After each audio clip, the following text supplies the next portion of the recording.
Stop rebuilding websites manually in Elementor. With Web2Elementor, you can convert an existing web page into an editable Elementor template in minutes. Here's a live page we want to recreate.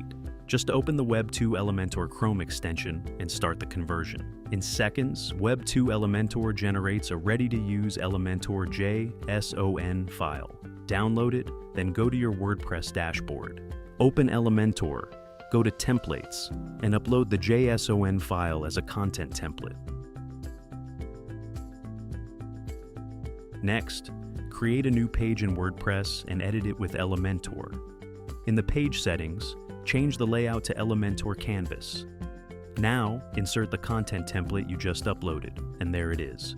The page is now inside Elementor. Click any text, button, or section to edit it. No manual rebuilding. No copy-pasting section by section.